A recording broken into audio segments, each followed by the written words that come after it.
OPPO has never released a Max version of their Reno series. Today we're taking a look at the brand new Reno 15 Pro Max. We're going to compare it to the standard Reno 15 Pro that was launched at the same time. We're also going to take a look at the brand new Watch S. All three of these devices were launched at the same time, and I think for me the most intriguing thing that I want to be able to answer in this video is, what do you think the Max offers that the Pro doesn't, and should you consider the Pro or the Pro Max when you're thinking about the Reno? And how close are we starting to get between the Reno series and the Find series? Because at this point, the lines are getting very, very thin. This is TK. Let's check out what the brand new Reno 15 Pro, 15 Pro Max, and the Watch S have to offer, and of course, what makes them so special.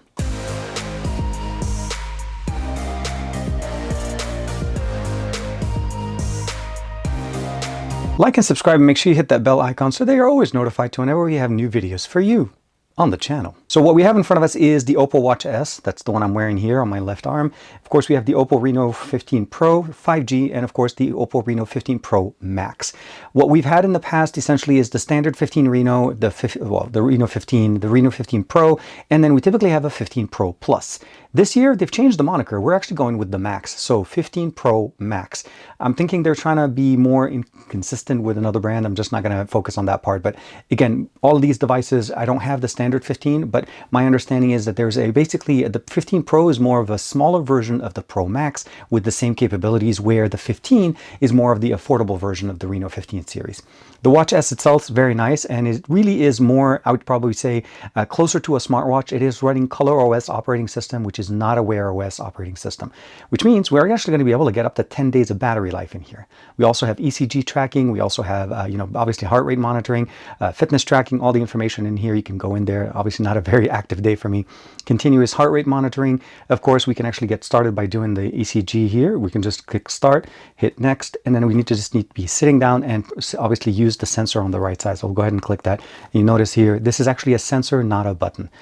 Pushing the button at the top takes us back, and of course all the way back home. One more takes us into the app drawer. Applications are pre-installed. This is going to be a little bit of limited amount of applications you can install since we're not using Wear OS. There is no Play Store in here like the standard OPPO Watch that we have. If we press home and double press the power button, we actually have access to the over 100 different basically sport activity tracking. If you go back home, swipe from the left side, you have access to a little bit more of like a widget situation. You'll notice right there, you can actually see the information, update the weather, shortcuts. You can send an, you can actually pick up a call from the watch. There's a microphone and speaker, but since this is not running Wear OS, there's no response to notifications. So swiping up here from the bottom, you'll see your notification access. You can read the notifications, and of course, you can clear them. Swiping from the top, we have access to the toggles. We can go into settings, obviously, find my device, earbuds, of course, sound and speaker. And of course, going back home is straightforward there. Press and hold on the screen will give us the ability of changing the different watch faces that are preloaded in here.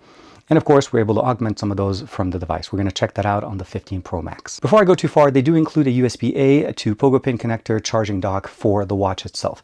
So this is going to be the way we're going to be charging it. It is included in the box. There is no charger, but this will connect to anything that has USB-A and charge our watch. Now let's talk about the stars of our show. The 15 Pro and the 15 Pro Max will definitely look very similar, although you'll first and foremost notice right away is that the 15 Pro is a lot smaller than the 15 Pro Max. What we're looking here is at a 6.32-inch display. It's an AMOLED 120 Hz display as opposed to a 6.78-inch display. The Reno 15 matches the Reno 15 Pro Max as far as the screen size, but it doesn't support the same camera stack. So the Reno 15 is really more of a base entry. But when we're looking at these devices, again, we have the 15 Pro and 15 Pro Max. There's a couple of colors on the Pro Max, and I think 3 to 4 colors on the 15 Pro that are available, and these are the ones they sent me. Now, before I go too far, both will include the charger in the box, 80-watt wired charging for both of these devices, the Pro and the Pro Max, and both will include a case. This is the see-through case that I've been using with the Pro Max. There's one available for the Pro as well as the charger for the Pro. Now, when we look at both of these devices, you'll notice that the camera stack on the back looks very similar. Again, the aesthetics for the most part here is just a size difference. It also does marry over into the battery size. We have a 6200 milliampere here on the 15 Pro as opposed to a 6500 milliampere battery, and that's going to be basically some of the main differences. Obviously, the size gives us a bigger space for a bigger battery. We also have a slightly different experience because although we have 80-watt charging on the Pro, the 80-watt charging here is also married with 50-watt charging wirelessly. So we have both wireless and wired charging on the Pro Max, as well as reverse wireless charging for both of these devices. Stereo speakers on both, obviously. We have the power button and the volume rocker position on the right side. Same, basically, IR blaster on the top, microphone experience. On the left side, pretty much a straight, clean experience as well. Last but not least, on the bottom, we have access to the SIM tray, as well as the bottom firing speaker, USB-C charging, and of course, the bottom microphone. Now, one of the other things we'll probably notice right out of the box, and I do want to point this out specifically, is that the 15 Pro Max has slimmer bezels. So when we're looking at the actual display here, you can see here at the edges on the actual display, as well as the edges of the 15 Pro, the bezels on the 15 Pro Max are a lot thinner. So although it's a bigger display, but it's also an actually slimmer design on the edges. So making it much more almost like an edge type of a display. Both of them are featuring a flat display with curved edges on the side for the body, so it definitely feels really nice to hold and has that cool feeling to it. Fingerprint sensor is positioned here, although it is slightly on the lower end of the display. I would have liked it a little bit more at the center. Again, it's more of a personal preference, as most of the devices I've used have been like this. Beautiful, large display, 120 Hz display. This is coming with Google Play Store. This is a global edition of the device. ColorOS 16 is installed out of the box. Now, you'll notice here that the processors on both the Pro and the Pro Max are pretty much the same. The 8450 Dimensity chip from MediaTek is going to be powering these two. Again, slightly different battery size here, 62 to 65. Both of my devices have 12 gigs of RAM with the ability of expanding the RAM from the internal storage. But you can notice here also that the camera stack is very straightforward. We have a front-facing 50 megapixel, a rear-facing 200 megapixel, 50 megapixel, and 50 megapixels. So that's going to be the main experience is pretty much mirrored on both of these two devices. The display, 6.32 inch here on the Pro, as opposed to a 6.7 inch display, which again with much slimmer and very nicely configured bezels. And last but not least, model number that I have here is CPH2811 as opposed to the CPH2813 for the Pro. But as you can see, both of them are running ColorOS 16.0.2 out of the box. So it's really nice to see that both of these devices are going to be launching with a great version of Android. Of course, all of the customizations, all of the experiences of ColorOS 16 built in here. You can go into the settings section, log in with your OPPO account, customize the experience. There's obviously going to be the OPPO AI functionality as well. You have AI search, AI writer, AI translate, voice scribe, of course, AI service engine that you're able to go in here and check for any updates. If there is, you can download them, install them, and make sure that they stay up to date all the time so that you get the latest and greatest. And you can see here, it is running the latest. Swiping back takes me back home. Of course, updating software, apps, battery experience. Both of these devices are going to feature a high performance mode, so you're able to jump into a much more stronger performance mode if you'd like to.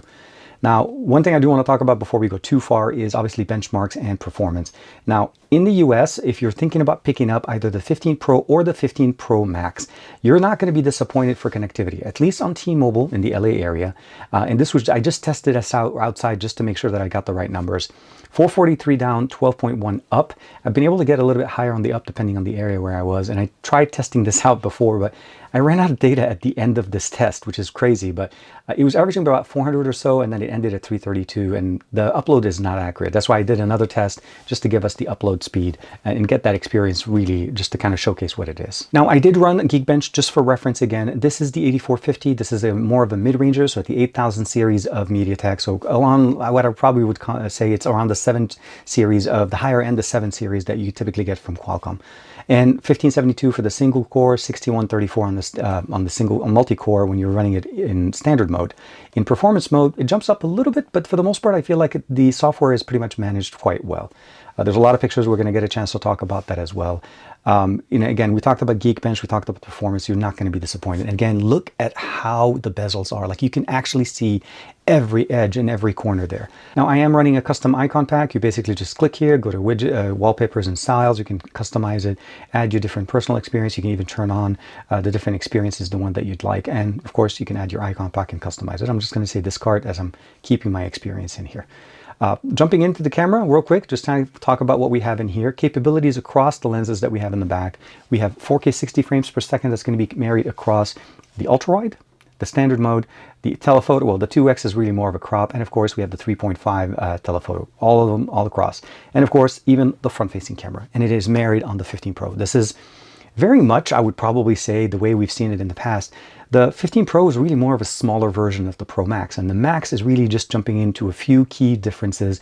Battery size, larger display, the slimmer bezels, and of course wireless charging on this are all going to be one of the unique things that make the Max more of a, maybe an ideal device for somebody that's looking for one. But of course, when we're talking about photography and everything else, we're going to go outside real quick and do a quick sample of the front-facing and the main sensor on the back, a video recording on the 15 Pro Max. Starting off the front-facing camera here on the brand new Reno 15 Pro Max. You know, the biggest thing I'll probably say overall when it comes down to OPPO devices and of course front-facing camera experiences, you're going to get a great selfie experience. The exposure, as you're looking here, it's really cold. It's an early day where my son's doing a run at one of the Hollywood runs, or basically a hike up the hill to the Hollywood sign. But this is an example of what the audio and video should sound like from the front-facing camera. Let's go ahead and switch over to the main camera on the back. Switching it over to the main sensor on the back, the nice thing, of course, is the fact that we can marry or basically copy the 4K 60 across the sensors. That's one of the things that I appreciate what we're getting here with this device. OPPO, for some reason, doesn't like 8K, and I haven't seen an OPPO device with an 8K capability at this point. But the fact that we can shoot 4K 60 on the front, on the back, using the sensors that we have on this device, leverages the fact that this is a very powerful Reno. This is literally bumping into the X or the Find X series of what OPPO provides us. Now, that experience obviously was outside at Griffith Park, not that far from where we are here, just to give you guys, again, a sample of how you should experience if you're trying to vlog or take some videos using the front-facing camera, or even just recording something with the main sensor on the back. Really enjoying the fact that we have 4K 60 across the board. We front-facing, main sensor, ultra-wide, all the cameras on this Reno 15 are literally flagship level cameras. They're not compromising on this. We're not getting an 8 megapixel ultra-wide. We're getting 50, 200 on the back and a 50 on the front. Now, talking about the speakers, of course, we're going to talk about how well the speakers play on here. We're going to go to 100% here. You notice there's a little bit of a boost here at the top on the far right. We're going to play our favorite song. This is Jumbo by Alex Scrindo. This is an NCS release. Jack it up.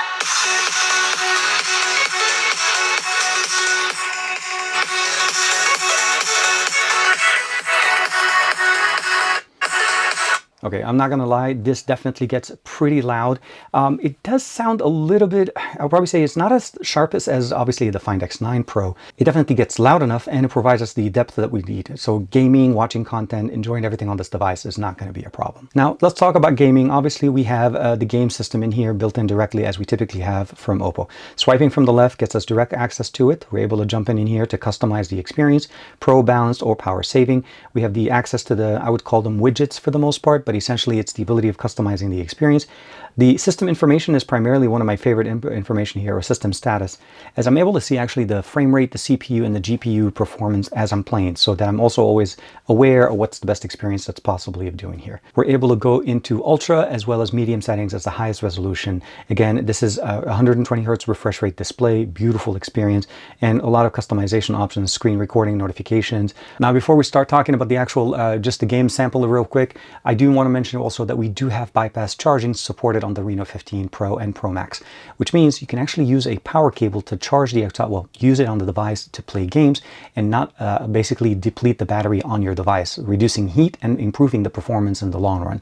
So great processor for gaming, great experiences when it comes to the gaming center, but also the ability of bypassing the battery, reducing heat. The Dimensity processor that we have in here is powerful enough to be able to give us a great gaming experience, but also giving us the ability of having a great battery life.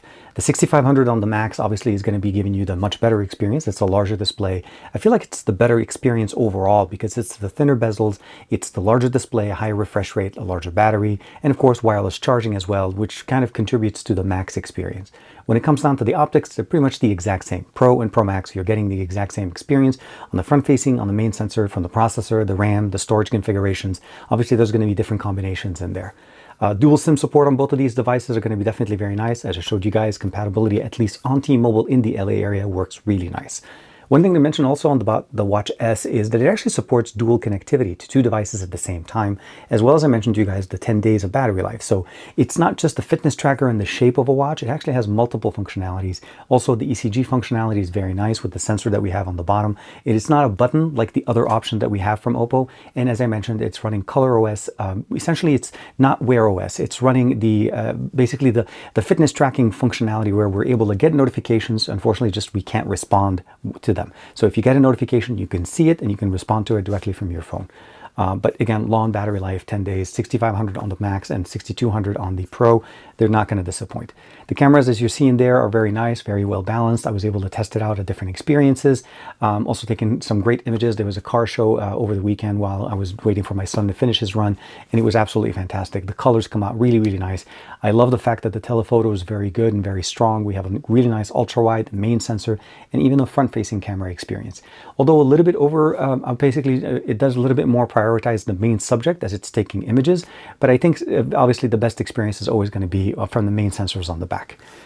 With that being said, I really think that the Pro Max offers a lot of good functional options, not just on the battery and the display size, but the quality of the display and the thinness of the bezels. For a Reno, this is literally the best Reno they have up to date, and I feel like it's a compelling reason to pick between that and the Pro. If you want a smaller form factor, the Pro is going to be your device, and of course, if you want a larger display, wireless charging, thinner bezels, and of course, a larger battery, as everything comes with it with a larger size, I feel like the Pro Max definitely nails it there. And again, the OPPO Watch S here is a very nice companion to either one of them, and it'll work on both Android and iOS. Like and subscribe as usual. Thank you very much for the support. I will see you in the next video. Bye bye for now.